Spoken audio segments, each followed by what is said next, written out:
শুক্রবার হরিহরপাড়ার কৃষক বাজার ময়দানে মুর্শিদাবাদ লোকসভা কেন্দ্রের তৃণমূল প্রার্থী আবু তাহের খানের সমর্থনে প্রচারে এলেন মুখ্যমন্ত্রী মমতা বন্দ্যোপাধ্যায়। আগামী 7ই মে এই মুর্শিদাবাদ কেন্দ্রে ভোট।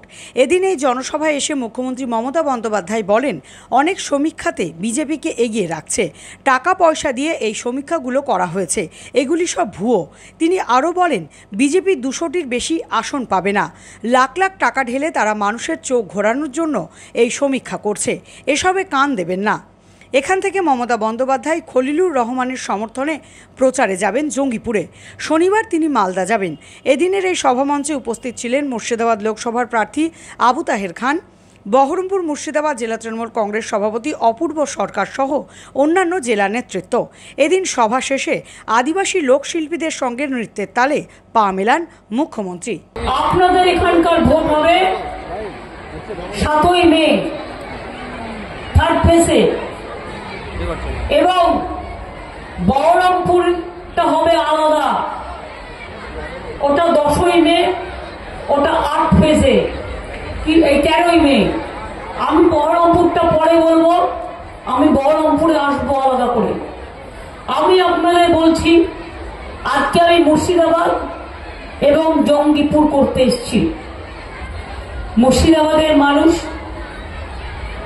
একদিন মনে রাখবেন, সিরাজউদ্দৌলা পলাশীর প্রান্তে যুদ্ধ করে মির্জাফর গদ্দারকে তার মাথার মুকুট তুলে দিয়ে বলেছিলেন, তুমি বাংলার স্বাধীনতা রক্ষা করো, আমার মুকুট নিয়ে নাও।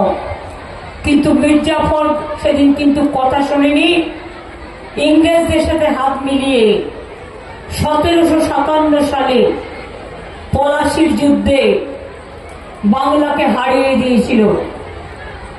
সেরকম আজও মনে রাখবেন, বিজেপি করে আজকে কারা? যারা প্রচুর টাকা করেছে, তারা ইডিতে ভয় পায়, সিবিআই কে ভয় পায়, এনআইএ কে ভয় পায়, ইনকাম ট্যাক্স কে ভয় পায়। বিজেপি 10 বছরে একটা কাজও মানুষের জন্য করেনি, কিন্তু দাঙ্গা লাগিয়েছে, যুদ্ধ লাগিয়েছে,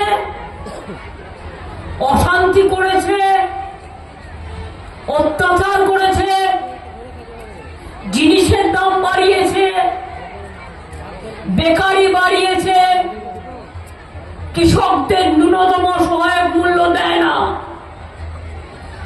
আমরা কৃষকদের 10,000 টাকা দিই মান্থলি ভাতা, এই বছরে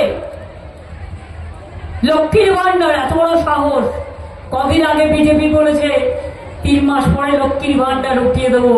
আমরা বলছি 3 মাস পরে তোমাকে ভারতবর্ষ থেকে গুটিয়ে দেবো, তোমাকে ভারতবর্ষ থেকে একদম গুটিয়ে দেবো। বাংলা টুডে নাও।